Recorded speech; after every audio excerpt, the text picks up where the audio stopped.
The Subcommittee on the Indo-Pacific of the Foreign Affairs Committee will come to order. The purpose of this hearing is to learn how we can better leverage U.S. businesses to advance our economic and national security goals in the Indo-Pacific. And I now recognize myself for an opening statement. Once again, I want to thank all of you for joining us today.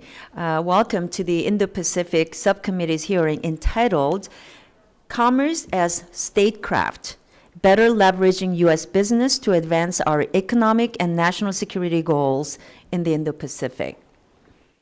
To say that the Indo-Pacific region is economically important to the United States is an understatement. The Indo-Pacific region is the largest market in the world for U.S. exports. This region supports over 3 million U.S. jobs and $900 billion in foreign investment in the United States. And it is home to 60% of the world's population and a top contributor to global economic growth. In my home state of California, 20% of our exports go to the Indo-Pacific, totaling over $25 billion. The Indo-Pacific is a top U.S. market and vital to the strength of the United States economy. Yet, despite this importance, the U.S. government has failed to economically engage in the Indo-Pacific in a sustained and substantive way. We have no comprehensive multilateral trade deals in the Indo-Pacific and only a few free trade agreements with countries in the region. This can lock out U.S. exporters and investors from many dynamic economies and does nothing to level the playing field against highly subsidized goods from Chinese Communist Party. This CCP uses its dominant export position to pressure and coerce our friends and allies. You know, just in the last year or so, I have traveled to 9 Asian countries, and in every country we visited, I hear the same thing, that the United States is the partner of choice, but without substantial economic incentives, countries will be forced to accept trade and investment with political strings attached by the CCP. We were disappointed to hear that the Indo-Pacific Economic Framework did not include market access or tariff reductions. I consider IPAF as a potential first step toward a more comprehensive economic agenda, but it was certainly not enough. And now that the Biden administration has decided not to sign the trade pillar, it is even less of a useful framework. Furthermore, partners in the region are reeling from the administration's announcement of a moratorium on all new natural gas exports to non-FTA countries. Despite being an advocate for free trade, I am aware of the dynamics around the trade policy. It will take both congressional and White House leadership to inform Americans on how increasing free trade in the Indo-Pacific will benefit our small businesses, families, and national security. Yet even without active free trade negotiations, we can do so much more in the region economically. First, we must be serious about pursuing sectoral agreements in the Indo-Pacific. We know semiconductors and critical minerals are components that will be key for our technological advancement, and we know that countries in the Indo-Pacific have the capability and resources for both. We cannot let this opportunity go to waste. We must start negotiations for critical minerals agreements and semiconductor supply chain agreements. And we should be using these negotiations to raise those standards in certain countries while deriving tangible mutual benefits from those agreements. Second, we need commercial diplomats that fight on behalf of the United States companies. State and commerce should be seeking legal and regulatory changes in these markets and advocating for U.S. companies to win businesses. The Foreign Commercial Service and Economic Cone of the State Department's Foreign Service officers should be actively finding trade and investment opportunities and helping U.S. companies seize them. Lastly, we have to be serious about setting the standards and frameworks for digital economy and digital trade. Southeast Asia's digital economy alone is worth $1 trillion. And I have heard from multiple countries that further digitization will bring even more growth. The US must lead in the standards and set frameworks for good digital economy practices, or we'll risk losing this ground to CCP. Given these priorities, I would like to hear from our witnesses what lines of efforts that you are taking to increase US experts in the region and provide legal and regulatory certainty for investments in the region, including through free trade agreements. And so I want to thank all of our witnesses for your willingness to testify today, and I look forward to a detailed discussion about our US government efforts in that regard. I now recognize our ranking member, Ami Bera. Thank you, Madam Chairwoman, and I want to thank the witnesses for being here. As the Chairwoman stated, the Indo-Pacific is the most dynamic region in the world. You see rising economies in Southeast Asia, vibrant young economies in their own right. You see established economies in Japan, Korea going from one of the poorest countries in the world 40 years ago to this robust, dynamic economy. And now you see the impact they're having in our social cultural norms with Hollywood Watch Out, I guess. So it's an exciting time, and if I could take my magic wand and roll us back to 2016 and past TPP, that would be great. We're not there, and that's not this day and age, but there's still lots of opportunity, and I applaud the Biden administration for some of their initiatives to recognize the importance of the Indo-Pacific and strengthen that. One of the cornerstones is the Asian Pacific Economic Cooperation, the APEC Forum.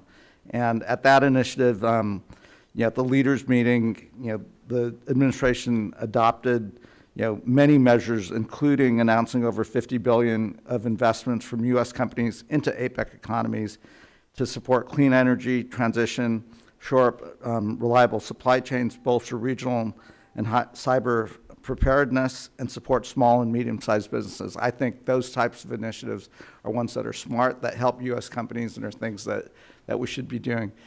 Chairwoman mentioned IPEF.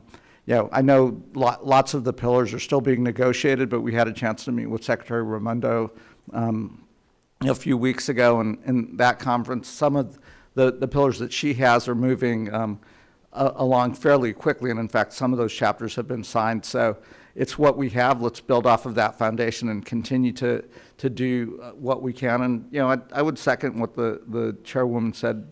I think digital trade is something that we have to get right and build a foundation. Short of that being signed, I would urge Congress to address issues of digital privacy and that, which are nonpartisan issues that I think that would make it easier for us to advance digital trade efforts. And then the third one, and this, in many ways, this subcommittee hearing is building off of the full committee hearing that we had this morning. And in that meeting, Undersecretary Fernandez talked about the minerals security partnership, which I also think doesn't get talked about much, but is incredibly important. In terms of the MSP is a grouping of 14 countries. And the European Union, including some of our closest partners, Australia, Japan, Korea, India. And really, this is an initiative, and when we get into the questioning, certainly turn to our witnesses to talk a little bit about it. But there's, we'll compete with Japan, we'll compete with Korea in battery technology, manufacturing of cars, and so forth. But an area of real cooperation is the critical minerals and everything else that will go into that battery technology. These are places where I think partnership and collaboration in a strategic way, whether that's going to Mongolia, going into African nations, et cetera, to build new markets to the benefit of those countries, really gives us a strategic advantage, allows us to build redundant supply chains, and allows us in a very different way than the PRC or others to build economies in this region and create stability. So I think more of the efforts, and again, I'll want to hear more about the MSP and some of the examples of where this is already working. So with that, let me go ahead and yield back to the chairwoman. And again, I thank the witnesses for being here. Thank you. Other members of the committee are reminded that opening statements may be submitted for the record.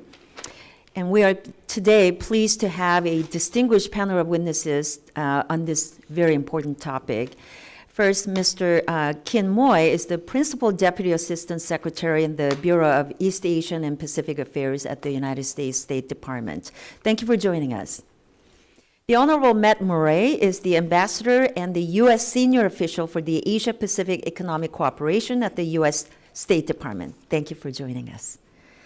Ms. Pamela Fan is the Deputy Assistant Secretary for Asia at the U.S. Department of Commerce's International Trade Administration. Thank you for joining us. Thank you for being here, and your full statements will be made part of the record, and I'll ask each of you to keep your spoken remarks to 5 minutes in order to allow time for member questions. So let me now first recognize Mr. Kin Moy for your opening statement. Chairwoman Kim, Ranking Member Bera, thank you for the invitation to appear today before this subcommittee. I'm pleased to join DAS Fan and Ambassador Murray to discuss the administration's efforts to advance U.S. economic and commercial interests in the Indo-Pacific. The United States remains a major economic partner in the Indo-Pacific. U.S. companies are the top source of FDI, foreign direct investment, in the region, with nearly $1 trillion in U.S. investments, and roughly the same amount invested in the United States from the region. The United States also remains a major trade partner with more than $2 trillion in two-way trade. Exports to the region and investments from the Indo-Pacific support almost 4 million U.S. jobs. In the past 3 years, we've seen $200 billion in new investments announced from the Indo-Pacific, including $17 billion by South Korea's Samsung for a semiconductor plant in Texas, and $4 billion by Japan's Panasonic Energy for a battery production facility in DeSoto, Kansas, which will create 4,000 jobs. LG Chemical announced plans to invest $3.2 billion in a plant to manufacture EV battery materials in Clarksville, Tennessee, creating more than 850 jobs. CS Wind, a South Korea-based wind turbine tower manufacturer, broke ground on an over $200 million expansion to its Pueblo, Colorado wind tower manufacturing facility, which created another 800 jobs. These are just a few of the examples of the tangible benefits of active engagement in the Indo-Pacific region. The administration's Indo-Pacific strategy's objective to drive Indo-Pacific prosperity states clearly that the prosperity of everyday Americans is linked to the Indo-Pacific. Since the strategy's release in 2022, we are just celebrating the 2-year anniversary of its release, we've advanced key administration approaches to advance economic prosperity, including the launch of the Indo-Pacific Economic Framework for Prosperity. You just noted that, Chairwoman Kim and Ranking Member Bera, which Deputy Assistant Secretary Fan will discuss in greater detail. Engagement in APEC, the Asia-Pacific Economic Cooperation Forum, which Ambassador Murray will discuss in some detail.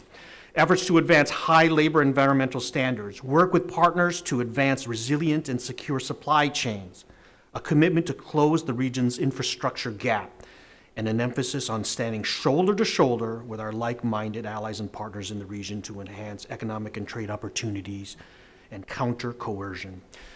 Before providing more details on progress over the last 2 years, I want to make 2 important points here. First, we know it's critically important to support U.S. businesses and coordinate closely with the private sector. American firms create good-paying jobs at home, encourage innovation, strengthen economic competitiveness, and expand opportunities for middle-class families. Given the vital role that U.S. businesses play in the region, the State Department is working with the Commerce Department, the Trade and Development Agency, and other U.S. government partners to co-host the 6th Indo-Pacific Business Forum, otherwise known as IPBF, with the Philippines in Manila on May 21st. In Tokyo, in 2023, the IPBF convened more than 1,000 business leaders and senior policymakers, highlighted about $11 billion in new investments, and launched roughly $100 million in new U.S. economic initiatives. We look forward to similar outcomes this year in Manila. Second, we share the subcommittee's concerns regarding the PRC's economic influence and unfair practices in the region and remain focused on strategic competition with China. The administration's approach to China aims to invest our strengths here at home, align our efforts with our allies and partners, and compete with China to defend our interests. This requires a lattice work of economic engagement mechanisms to ensure we are simultaneously competing with the PRC and enhancing our ties with like-minded allies and partners. I won't go through the laundry list of other economic and commercial goals we have for the sake of time. But I want to conclude by just emphasizing 3 points. Number one, the Indo-Pacific region is central to our future. Number two, this future is not just about security, but also about economics and trade and investment. And number three, it is incumbent on us to solidify and sustain this engagement and make it real for the long run. And just in conclusion, we'd be happy to answer your questions on everything that we are very proud of, from our work on Taiwan to 2+2 with Japan, 2+2 economic, ministerial, and digital connectivity, as you've just raised. Thank you very much, and I look forward to answering your questions. Thank you, Mr. Moy. I now recognize Ambassador Murray for your opening statement. Chairwoman Kim, Ranking Member Bera, members of the subcommittee, thank you very much for the invitation to be here to discuss the administration's efforts to engage the Indo-Pacific region through the Asia-Pacific Economic Cooperation Forum, or APEC for short. I appreciate the opportunity to contribute alongside Principal Deputy Assistant Secretary Moy and Deputy Assistant Secretary Fan to highlight our partnership with the U.S. business community and other stakeholders as we expand U.S. leadership in the region through APEC. The APEC region remains central to the economic future of the United States. APEC's 21 member economies account for more than 60% of global GDP and nearly half of global trade, including 7 of our top 10 trading partners. U.S. exports to the APEC region top $1.3 trillion, and companies from APEC economies have invested more than $1.7 trillion in the United States. Our exports to this region support nearly 7 million jobs in the United States, and many of these jobs are at amazing women-owned businesses like Chucker Cherries, based in Prosser, Washington. When we hosted APEC meetings in Seattle last year, I met with Pam Montgomery, the firm's founder and CEO. And Pam told me that her firm was heavily tapped into the Asia-Pacific with partners across the region and was open for business. APEC continues to be an incubator for innovative solutions to economic challenges. Once a forum concentrated mostly on trade and investment liberalization and facilitation, APEC also is now uniquely positioned to advance economic and trade policies that contribute to advancing sustainable and inclusive economic growth. In 2023, the United States hosted APEC for a 3rd time and used the opportunity to lead on multilateral economic cooperation, enhance engagement with partners, uphold international rules and norms, deliver substantive outcomes on economic sustainability, resilience, and inclusion, and strengthen public-private collaboration. Under the U.S. APEC host year theme of creating a resilient and sustainable future for all, the United States deepened its commitment to drive inclusive economic growth for the benefit of American workers, families, and businesses while delivering prosperity across the region. The United States also is proud of launching the first APEC Women in the Economy Forum during our 2011 U.S. APEC host year, and we continue to work hard to ensure all our communities have an equal opportunity to participate fully in the Indo-Pacific's dynamic economy. On the policy side, our APEC agenda amplifies U.S. private sector strengths, supporting sustainability through just energy transitions, promoting digital connectivity and developing digital skills, and reinforcing resilience through secure supply chains are all areas where U.S. firms have a competitive advantage. We've worked to demonstrate that active private sector engagement is the secret sauce of APEC's success. U.S. companies can contribute directly to APEC process through the National Center for APEC and the U.S. APEC Business Coalition. We've focused intensely on the important contributions made by small and medium-sized enterprises, or SMEs, to APEC member economies. And I had the privilege of hearing directly from many SME owners and entrepreneurs across the country through our stakeholder engagement efforts. And we ensured U.S. SMEs could participate in the APEC CEO Summit and other public-private events throughout our host year. During APEC Leaders Week last November, the administration highlighted $50 billion of new U.S. private sector investments into APEC economies and $200 billion of new private sector investments from the Asia Pacific into the United States, as Ranking Member Bera just noted, all of which support high-quality jobs in the United States and the APEC region. The important policy outcomes leaders endorsed through the Golden Gate Declaration when they met last November demonstrate how APEC benefits the American people regarding integrating inclusivity and sustainability into trade and investment, a just energy transition, achieving food security through sustainable agri-food systems, and disaster risk reduction, among many other focal points. We also advance meaningful outcomes in the ministerial level, including in areas as diverse as cloud computing, anti-corruption, and worker training. As this year's APEC host, Peru has committed to moving forward many of the U.S. priorities we successfully advanced last year. APEC is key to the Indo-Pacific Strategy's economic prosperity pillar, including as an effective international grouping that includes Taiwan as a full member. But as today's hearing demonstrates, it is by no means the only initiative we are carrying forward in the administration. Our engagement in APEC is complementary to efforts of the Indo-Pacific Economic Framework, the Quad, ASEAN, and other regional and bilateral mechanisms.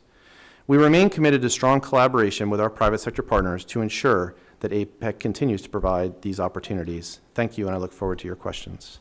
Thank you, Ambassador Murray. I now recognize Ms. Fan for your opening statement. Chairwoman Kim, Ranking Member Bera, and distinguished members of the subcommittee, thank you for inviting me here today, alongside Principal Deputy Assistant Secretary Moy and Ambassador Murray, to discuss U.S. government efforts to leverage our economic tools to advance our economic and national security interests in the Indo-Pacific. As the most dynamic and fastest growing region on the globe, the Indo-Pacific is a leading U.S. foreign policy priority for the Biden-Harris administration.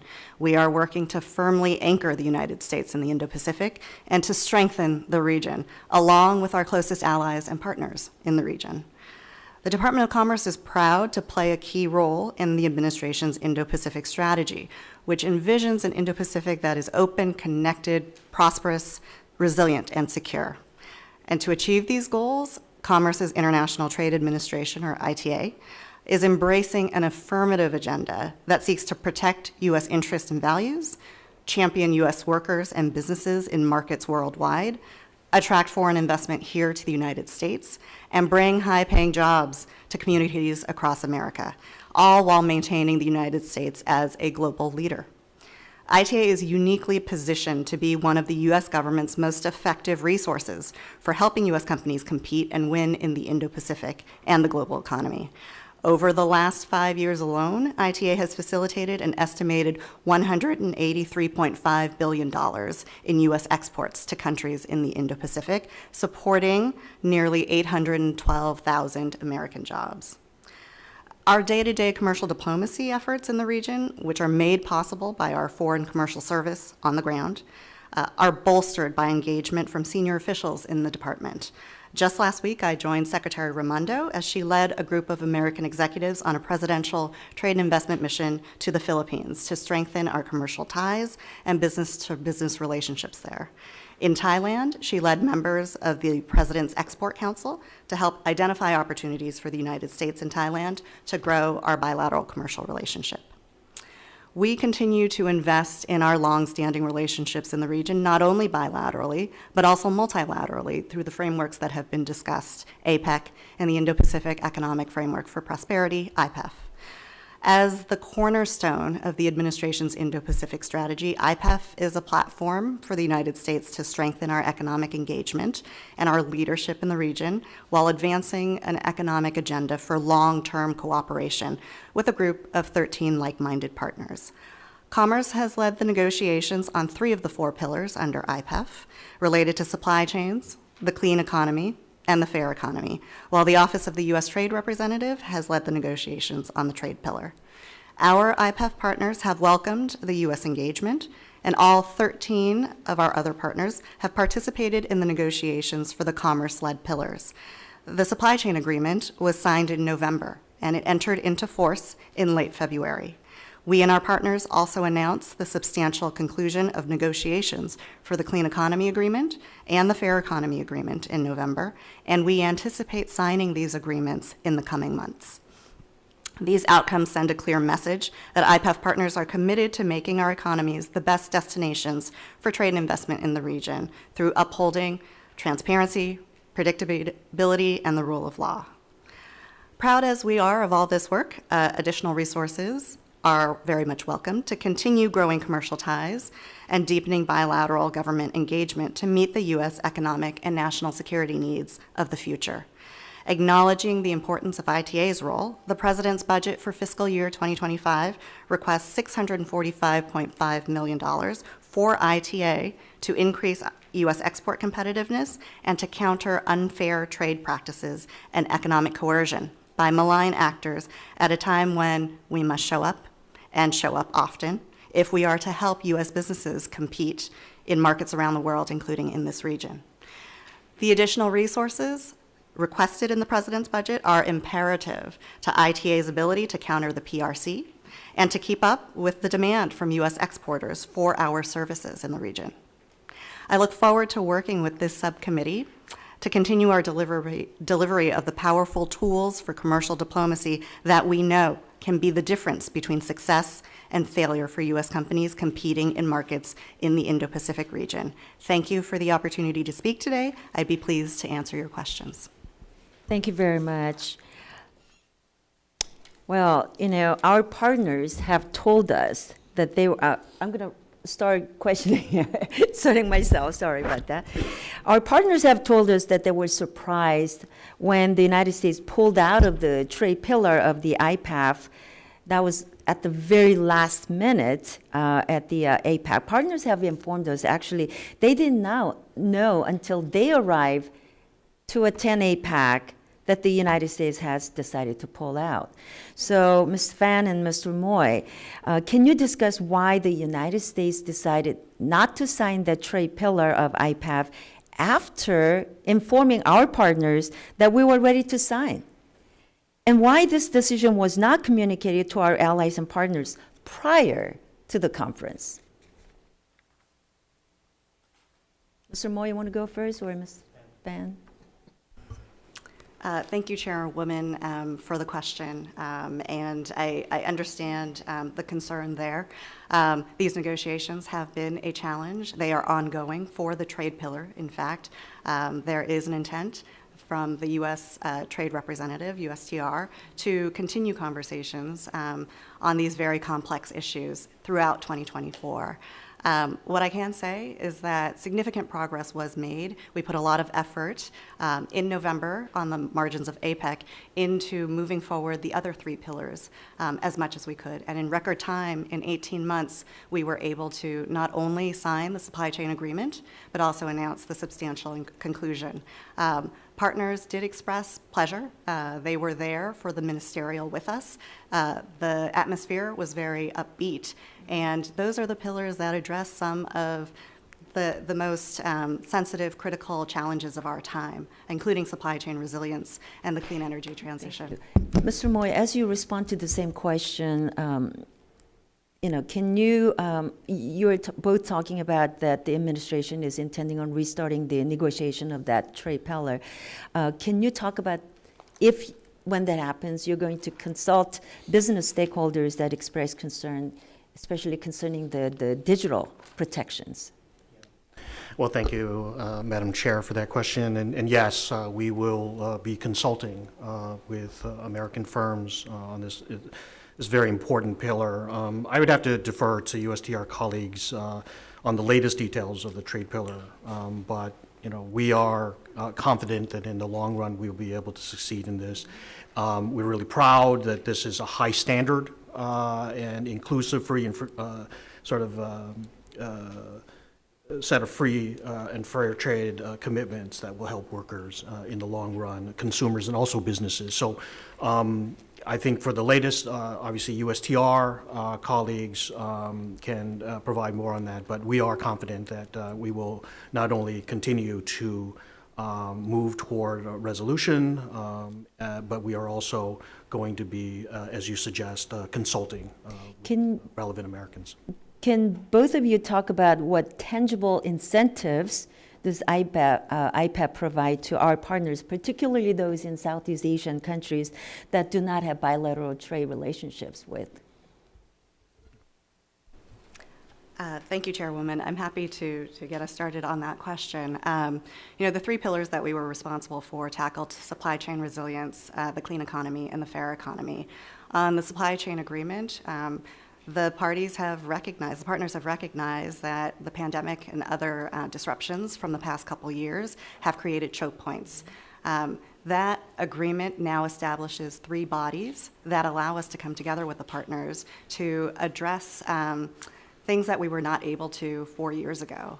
The Secretary often says if we had had the supply chain agreement in place during the pandemic, we may not have seen some of the disruptions, or we may have been able to address them in a better way.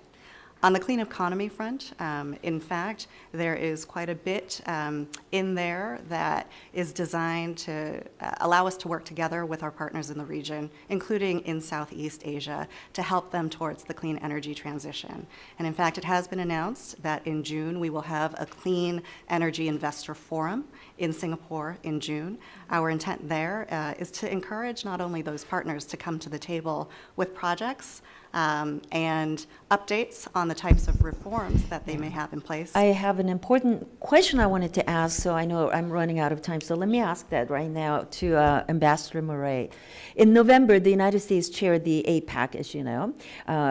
The conference coincided with President Biden and Xi Jinping's summit on the sidelines, but some of the critics claim that that overshadowed APAC. So can you talk about whether or not it was beneficial for the Biden-Xi summit to overshadow meetings with regional partners and allies? Thank you for the question. I think it was really important for the president to meet President Xi there, and the response that we had from many of our partners in APEC was that they saw it as a very positive part of Leaders Week, because for them, having good communication between the United States and China is critically important for the benefit of the region. And so when we looked at our APEC Economic Leaders Week opportunity, we saw obviously all of the policy objectives that I've outlined that we wanted to achieve. But as always has been the case, APEC also can serve as a platform for some of these very key bilateral discussions.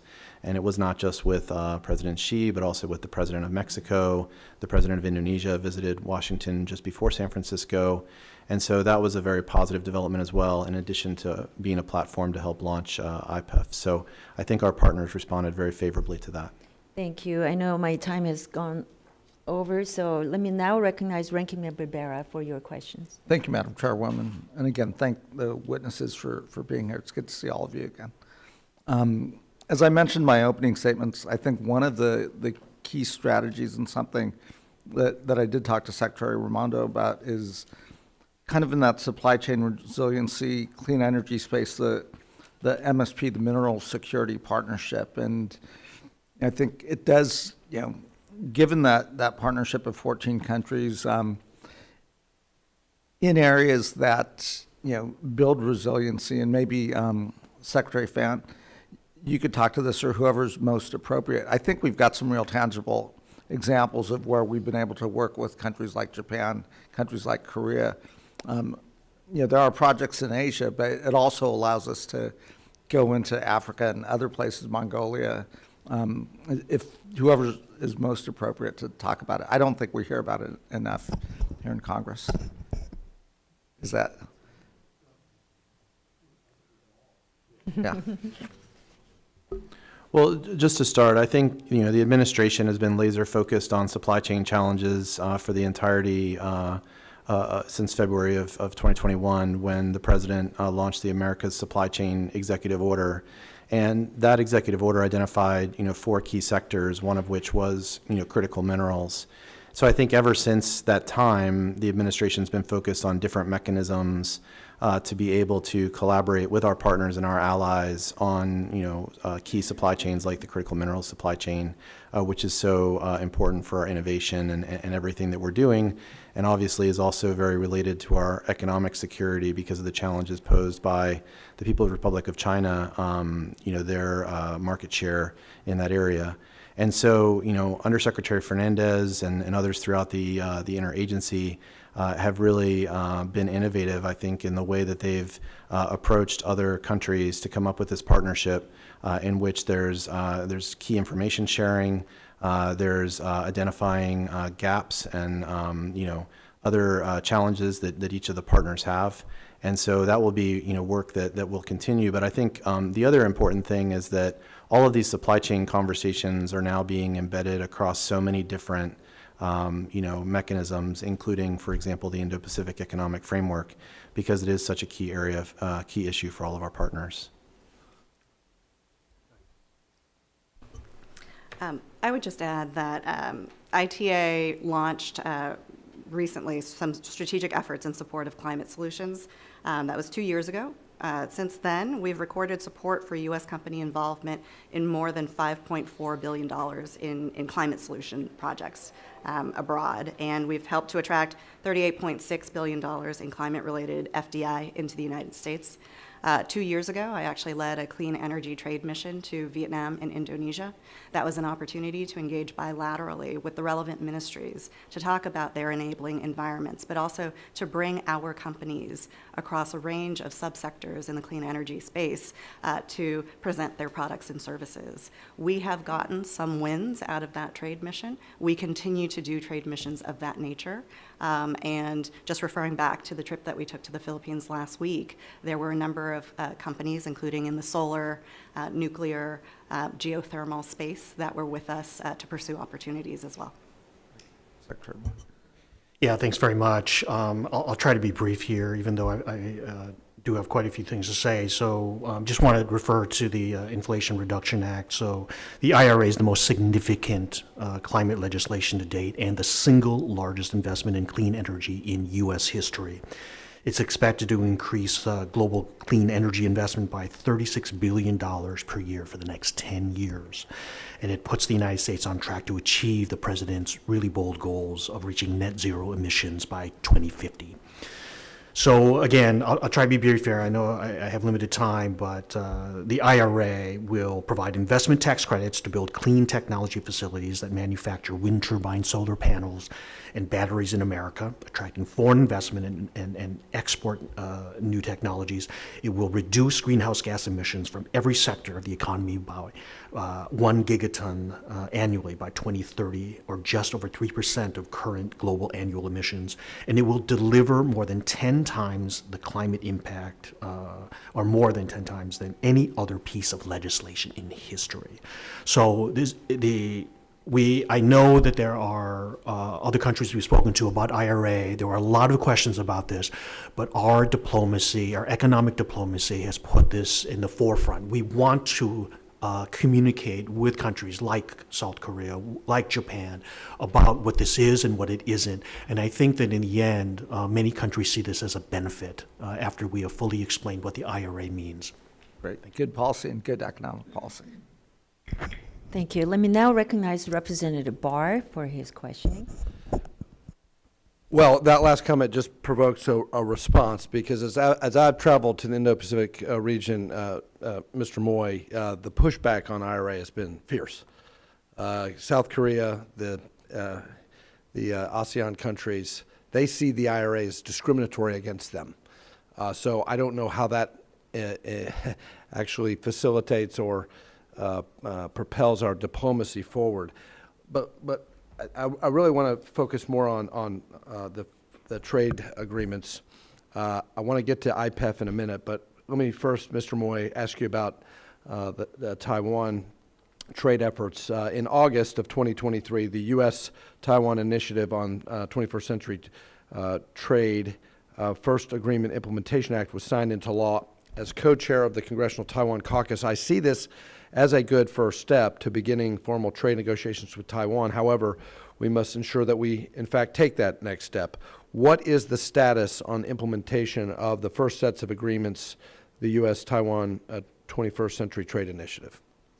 Yeah, thanks very much for that question, Congressman. A big fan of Taiwan. I'll try to be brief. I've got a lot on my mind when it comes to Taiwan because this is such a good story. So last year, we did sign the first agreement. It is not in force yet. What we are doing right now, that first agreement addresses trade facilitation, customs, other issues. And we are now doing an analysis or research on the impact it will have on the U.S. economy. And then after that, and we hope this will be very soon, we will provide that to Congress. And we look forward to having a conversation with Congress about those effects.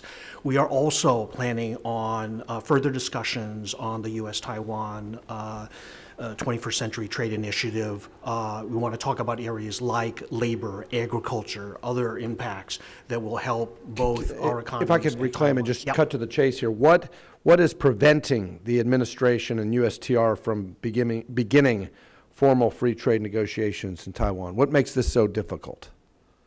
Well, the 21st Century Trade Initiative is actually an agreement. It's actually a landmark agreement where we are able to take advantage of Taiwan's very open economy to have conversations where we will increase trade. I mean, we have been discussing these topics, as I noted.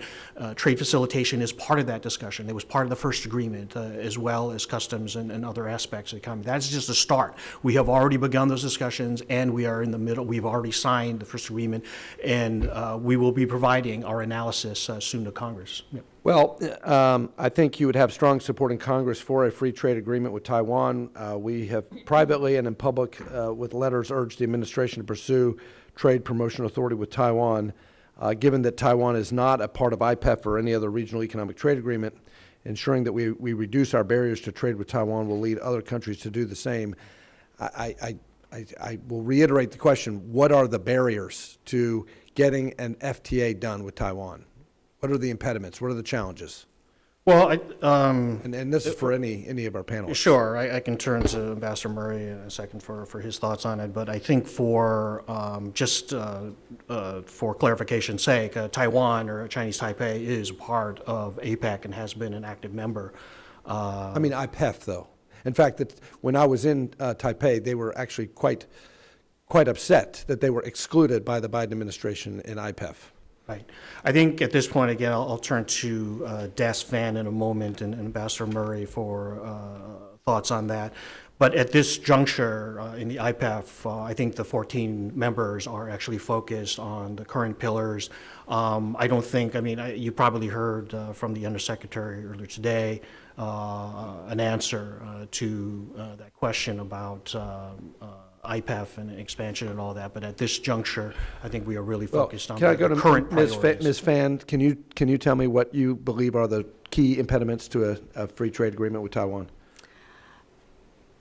As Principal Deputy Assistant Secretary Moy said, we did accomplish a lot in that first set of agreements. I think that the remaining issues are issues that it is taking some time to get through. I would have to defer to USTR on the specifics of the negotiations. That being said, we are doing a lot with Taiwan in general. That includes a framework that the Commerce Department has established specifically to facilitate trade and investment in 5 key sectors that are critically important in our bilateral relationship. They include semiconductors, clean energy, next generation telecommunications, renewable energy, as well as cybersecurity. Well, my time has expired, but you have support on the Hill to get that done, and so does USTR. So we will work with you in any way possible. That economic integration is deterrence. Yield back. Thank you. Let me now recognize my other California colleague, Congressman Bryce Sherman. Any panel that is majority California members is a good panel. In addition to looking at trade, investment, particularly risk investment, is important. We encourage Americans to take risks through the capital gains allowance in our tax system. China has analogous provisions designed to encourage Chinese citizens to take the risks of investing in common stock. Mr. Moy, you talked about the tax provisions of the Inflation Reduction Act. Does China provide its investment subsidies or incentives to those Chinese citizens who invest in American stocks? Does anybody know? Okay. The answer is no. But we have a capital gains allowance and step up in basis upon death, which dramatically treats capital gains profits on stock at a much subsidized tax basis. Folks represent the administration. Can you think of any reason why we are subsidizing Americans to encourage them to invest in Chinese stocks? Is that consistent in any way with our trade or foreign policy? Mr. Moy? I'm not aware. Okay. Mr. Murray? Ms. Finn? Okay, so I'm hoping my colleagues will do what the administration should have done, 20 years ago, and that is join with me in legislation, which we introduced on a bipartisan basis yesterday, to say that when you invest in the stocks of companies based in China or Russia or Iran, that you do not get a capital gains allowance.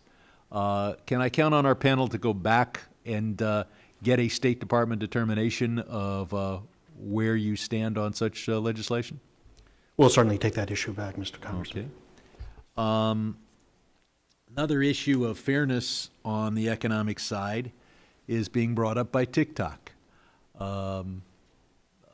Moy or anyone else, are American companies allowed to make billions of dollars by owning TV channels in China or apps with millions of subscribers, providing them with interesting political content?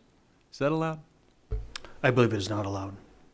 So just on a commercial basis, we should be banning TikTok even if it didn't have the national security concerns.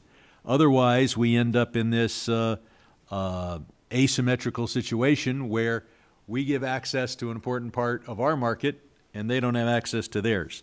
I'll point out that free trade agreements are very popular with grad school educated people and members of Congress. They are incredibly unpopular with the American people. We should remember that in 2016, Trump was elected president, I think because he was against TPP. He was against TPP so effectively that he forced Hillary Clinton to announce she was against TPP, only nobody believed her, and she's good, and I love her, and I didn't believe her. We've talked about Taiwan. Taiwan ought to be included in the IPEF. Mr. Undersecretary, what's the current posture on the United States in including Taiwan in the IPEF? No. Congressman, I'm happy to take that question. For the past 18 months, we have been focused on the 13 partners that started in with us on IPEF. We are just getting to the point where we concluded the supply chain agreement. We've substantially concluded the clean energy and the fair economy agreements, and there will be a process that is put in place to determine. Can you be a little bit more welcoming than there will be a process? How about an invitation? This is one of those issues that will have to be discussed with the other partners in IPEF. If one of these other partners decides to blackball Taiwan for political reasons and to curry favor in Beijing, will we tolerate that, or would we prefer an IPEF without such a country and with Taiwan? I understand the concern there. I think that conversations are ongoing about the process that needs to be put in place in order to determine. With all due respect, you sound a little bureaucratic. And I'll just point out that what we can't have is trade agreements that don't look at the balance of trade. Every time we increase our deficit, we lose 10,000 jobs. And while business is saying that there is a labor shortage, there isn't enough of a labor shortage to get the enormous increases in real wages that the working class of this country deserves. I yield back. Thank you. Let me now recognize our Vice Chair of this Indo-Pacific Subcommittee, Representative Radiwagan. Thank you, Chairwoman Talofa. Thank you to the panel for testifying. I too want to say that I'm a proud member of the Taiwan Caucus. Our Indo-Pacific partners and allies have a tremendous demand for infrastructure construction, and I think we need to compete against China in building infrastructure in the region. And I just want to mention that China has built a huge, fancy international airport in independent Samoa, which is 55 miles away from my home district in American Samoa. But I'd like to ask each of you, how does IPEF provide necessary protections and certainties for U.S. investment in critical infrastructure, particularly when competing against subsidized PRC capital? Mr. Moy? Ambassador Moy? I can handle that one. Thank you, Congresswoman, for the question. So, one of the things that was decided among IPEF partners in November was the launch of an infrastructure investment accelerator in collaboration with the Partnership on Global Infrastructure. And so we're working with the other IPEF partners so that we can, use, pool funding to be able to build more infrastructure more quickly in the Indo-Pacific region, working closely with the more developed economies in IPEF, particularly targeting some of the other Southeast Asian and Pacific Islands partners in IPEF, and then broadening beyond that. And so that's going to be a priority here as we go through this year. We've already done several scoping missions to different IPEF members. But more broadly, we're also using mechanisms like the Quad with India, Japan, and Australia to develop a Quad infrastructure coordination group so that, again, we can work closely with our partners to make sure that we're able to invest and build infrastructure in the region that is high standard, takes into account labor and environmental considerations, and is an alternative to some of the Chinese infrastructure that you've just made reference to. Thank you, Chairwoman. I yield back the balance of my time. Oh, sorry.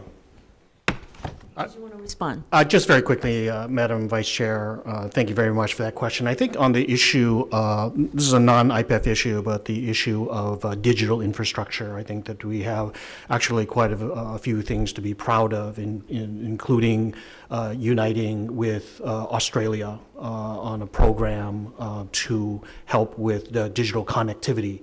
That's worth about $65 million there. We've also combined forces with Japan as well as Australia to help with the East Micronesia undersea cable.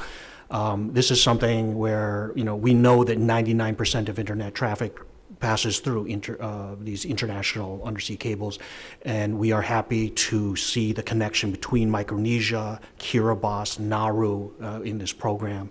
And this shows you how much you can achieve thinking creatively and using our friends out there to help us achieve this. Even though we might not be able to provide the funding, we can look to Japan, we can look to Australia, who are real experts in the Pacific Islands, even more than we are in certain areas. And so we're really pleased that we can do this for Pacific Islands. We got a good story to tell, and there's more to come on that to make sure that those partners in the Pacific Islands who actually prefer the United States get more sort of initiative from us. Okay. Regaining my time, Das Fan, did you want to add something to it? The only thing I would add is that as part of IPEF, we did announce something called the Catalytic Capital Fund.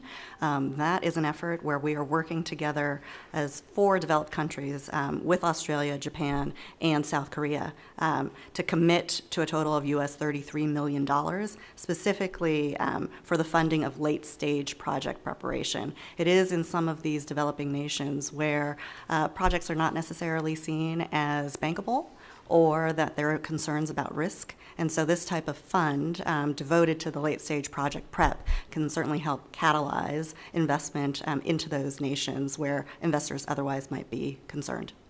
Thank you, Chairwoman. Yield back.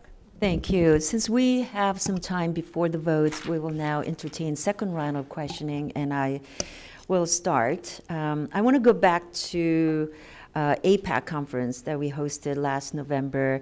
And Ambassador Murray, I want to ask you about, how our United States role as the chair of 2023 APAC and broader participation in APEC fit into our U.S. economic and geopolitical goals in the Indo-Pacific region?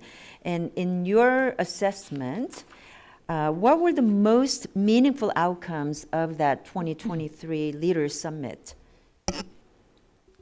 Well, thank you for the question. I think that it was really important for us to host APEC in 2023 as a substantive demonstration to the region of our willingness to lead in an organization that's been around for now 30 years. And it's an organization that many of the economies in the region really, really care about. Partners like Australia and Japan that we get along with very well, but also some of the smaller economies, Papua New Guinea, for example, or some of the economies on this side of the hemisphere in Peru and Chile. So it was really important, I think, as a demonstration of leadership to be able to do that. I think we did a very conscious job of listening very carefully to what our partners wanted to focus on in 2023.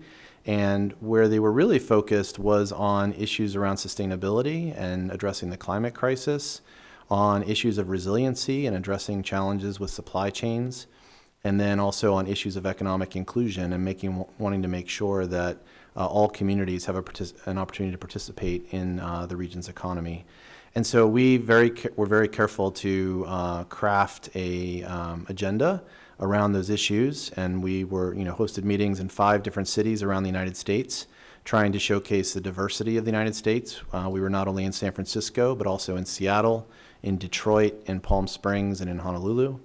And we were very intentional about bringing in underrepresented groups as well, whether Native Hawaiians or Asian Americans or African Americans, Latinos, et cetera, to make sure that people would have a very comprehensive view of our country. And I guess I would just say to close then that by the time we got to San Francisco, I think we were able to deliver some of those policy outcomes. We were able to use APEC as a platform for meetings like the one between the president and Xi Jinping. And we were able to use APEC as a platform to demonstrate regional economic leadership through things like the announcement of IPEF. And so in that, it was very successful. Thank you. Just briefly, in all of my trips to the region in the Pacific, we heard some different opinions about how those countries view IPAF. Some view it as a stepping stone for eventual FTA. Some view it as an opportunity to upgrade their standards at the local level. I mean, so what were your, feelings in your engagement with the countries that participated in IPAF? And so what I heard consistently, and there are 12 partners that are in common with IPEF and APEC, what I heard consistently was a view that we're really glad the United States is actively engaging in the region on economic issues. And so that included IPEF, that included APEC, that included mechanisms like the Quad, and some of the other things that Principal Deputy Secretary Moy noted with Taiwan and Japan and Australia and other engagements that we're doing. So we heard, very much that, excitement about the U.S. being actively engaged in the region. There's always going to be the view that we need to do more and to even be more engaged. And I think all of us at this table share that view that we want to be as engaged as possible. And so, but we heard very positive things from our partners throughout the year about the opportunities that were being presented. thank you. I will yield and recognize Ranking Member Bera for your questions. Great. Thank you, Madam Chairwoman. A lot of discussion about trade, and again, I don't have that time machine that could take us back to 2016 and past TPP, but I do think we should learn. TPP was sold as a trade deal, but truly trade deals are also geopolitical strategic tools to open up markets, to put together mechanisms of conflict resolution, et cetera. We can't go backwards in time, but what we can do, the politics of trade have changed, but we can also look at the positive, and I'll give the Trump administration credit for USMCA, a negotiated trade deal that got close to 400 members of the House of Representatives to vote in the affirmative, more Democrats than Republicans, labor support, et cetera. There's a lot in there, and as someone who does believe that these types of agreements open up markets, create opportunities to both lift up societies, create stable democracies, et cetera. I would hope that the folks that supported and voted for USMCA would see this as an opportunity to perhaps expand off of that. Fast forward to where we are today, we have IPEF, and I think it is an extremely important tool that we should continue to negotiate and address, because it's easy for us to do a trade deal between New Zealand, Australia, Japan, Korea, the United States. It's absolutely necessary for us to work with the Southeast Asian nations right now. And a deal like IPEF with its various pillars, and each country is not going to be able to meet the high standards that we might want, but using the carrot approach, this is a mechanism where you can get certain countries over time to address labor standards, to address environmental standards, to advance their economies. And I certainly continue to encourage the administration to use every tool available, because we'd rather write the rules as opposed to someone else writing those rules with like-valued allies and others. Something like IPEF, something like an expanded USMCA, bringing in Indo-Pacific nations, when combined with historic legislation that was passed in the last Congress, Secretary Moore, you talked about the Inflation Reduction Act, but when we look at the bipartisan infrastructure bill, when we look at the bipartisan Chips and Science Act, those are American bills. Those are bills that are helping us rebuild industry, bring jobs back in manufacturing, help us build 21st century infrastructure to allow us to compete with the world. But we have to have open markets. We have to have the ability to reduce barriers, so those products that we're developing, those industries that we're rebuilding, we have markets to sell into. And again, I'm an optimist about the future. I'm an optimist if we can come together in a nonpartisan way and think about, rebuilding America at its best in terms of selling to the world with like-minded allies. It's not a given what the future looks like, but I think it is a future if we work together, if we work with our partners like Korea, Japan, Australia, increasingly building off of alliances like the Quad Coalition, which is Australia, United States, Japan, and India. India is a right marketplace for us to help build supply chains in the pharmaceutical sector. So we're not so over-reliant on a single source, which we saw impacted us during the pandemic. I also, in my travels to the region, we're not asking the countries in Southeast Asia to choose the United States or China. What we're saying is, we think we have a better product. We think we offer a better deal. Obviously, you're going to do business with both countries, but if we're competing on a fair playing field, and I think that's what you saw the Trump administration put policies in place, and you've seen the Biden administration continue many of those policies. On a fair playing field, America is going to win, right? I mean, how we do trade, how we do investment, how we resolve conflicts. On a fair playing field, America will win. Right now, it's not always a fair playing field, but again, the prior administration and I think the Biden administrations continue those policies. So I'm optimistic. And I'll yield back. Thank you. Let me now recognize Representative Barr for more questions. Thank you, Madam Chair. And I want to focus a little bit on the climate pillar of the strategy here, because Indo-Pacific countries are in the middle of an energy crisis. Current production levels cannot meet the growing demand for energy in these developing countries, and many countries in the region do not have geographic topology to support green energy sources such as wind, hydro, and solar. And it's true, many of these countries have expressed a desire to work with the United States on transitory energy, such as cleaning current coal sources or natural gas, to meet energy demands while improving their current environmental standards. But that opinion is not uniform. And when we traveled into the Indo-Pacific region and in the ASEAN countries, one of the messages that they delivered to us, I'm talking about government officials, was, look, that's fine. You're pushing us toward a clean, green economy. That's the policy of the Biden administration. But we have energy poverty. Does the Biden administration understand we just need reliable electricity in rural parts of and remote parts of Indonesia, for example, and forcing us to move quickly into a green transition is actually pushing us to the PRC. And so what I'm concerned about is that the Biden administration's climate agenda, especially with respect to announcing restrictions on oil and LNG exports, actually puts these countries in a bind. It gives them no choice but to turn to alternate suppliers of energy such as China. Is that consideration something that you all take seriously?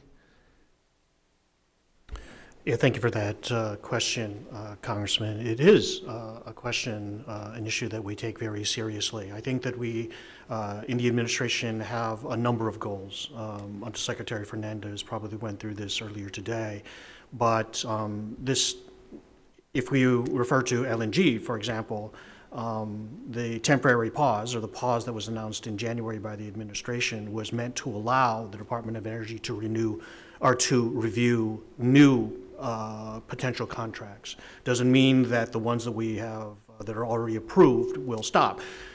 The reason why the Department of Energy should be reviewing these applications for LNG exports to non-FTA countries is we have to look at the comprehensiveness, we have to give a thorough examination of how this will impact the economy, the environment, Okay. and Reclaiming my time, I guess my question, and to any of you, how does a ban on LNG affect global carbon emissions if Asian countries buy LNG from countries with higher emission profiles than the United States? We're not actually helping the environment here by cutting off our own energy exports, which are the cleanest in the world. And so not only does it compromise our diplomatic efforts to extricate some of these countries from the grips of China, it's actually not advancing your climate goals. And so I just urge the administration to just step back and realize that this war against fossil energy is compromising our diplomatic objectives in many cases. Final question, considering China's dominant market share in solar, wind, and batteries, how would a push toward green energy not decrease, but increase China's coercive leverage over these countries? Any of you? Sure. I think one of the things that we would definitely want to highlight is the work we're doing collaboratively with economies like Vietnam and Indonesia through Just Energy Transition Partnership and other programming to build capacity and to work with them directly so that, again, we're opening up those commercial lines directly with U.S. companies and U.S. businesses and again, to build that capacity. I think the other thing that's interesting just to note quickly in the APEC context is that when we made a turn in 2022 to focusing on sustainability and focusing on clean energy in APEC, that was led by Thailand as a Southeast Asian partner that was making clear that it didn't just want to be working with China, that it wanted to be working with other economies in the region. And so we really tried to build on that in our APEC host year this last year and continue to have conversations with other partners about renewables. Well, I think that's fair, and I do think that climate is an issue, and they care about that just like we do. The point here is that when you're dealing with countries with energy scarcity, and we want them to be less dependent on China, we need to give them all the tools. So with that, I yield. Thank Take you. that back. With that, I know we've come to the end of our committee hearing today, but I just want to make some few closing comments. That is to say that we just cannot afford to cede the Indo-Pacific economy to the CCP. Trading with Indo-Pacific countries creates more American jobs and grows our economy and strengthens our position and reputation in the region. We agree with that. Trade with allies and partners in the Indo-Pacific is important, not just for America's own standing, but for our competition with CCP. If we are serious about economic statecraft, it requires the U.S. government to open markets in foreign countries, but also address the unfair trade practices in China. But I am disappointed that this administration appears to be re-engaging in a failed commercial dialogue with China instead of using that time and resources to create new economic standards with partners and allies that enhance trade and restrict unfair PRC trade. All to say that we cannot allow the global economy to be beholden to CCP standards, and we cannot allow our allies and partners to lose faith in American economic might because we're not serious about our economic and trade agenda. So I urge my colleagues in Congress and our counterparts in the executive branch to lead in trade policy. And I wish we also had a trade USTR, because every time we talk about this trade pillar of the IPAV, you defer that to USTR. But I really urge the executive branch to lead in that trade policy and to ensure that we are actively pursuing sectoral agreements and digital economy standards, because our success in the strategic competition depends on it. With that, I want to thank our witnesses for your valuable testimony and the members for their participation and asking questions. The members of the committee may have some additional questions for the witnesses, and we'll ask you to respond to those questions in writing. I would like to recognize Mr. Berra for any closing comments you may have. No, other than in my last statement, I'm optimistic. I think legislation that the Biden-Harris administration, working with Congress in many cases in a bipartisan way, set the framework and foundation for an optimistic future. I agree with the chairwoman that we do have to come up with a positive agenda for the 21st century in terms of movement of goods, services, commerce, dispute resolution, and they need to be modernized for the 21st century, but we should do so working with our partners and allies, like-minded countries like Japan, Korea, Australia, New Zealand, and others, and then opening up new markets and creating stability in really dynamic markets like the Southeast Asia. So look forward to working with the Biden-Harris administration to continue to build off of the foundation that's been set in place over the last 3 years. Thank you. Thank you. Pursuant to committee rules, all members may have 5 days to submit statements, questions, and extraneous materials for the record, subject to the length limitations. So without objection, the committee now stands adjourned.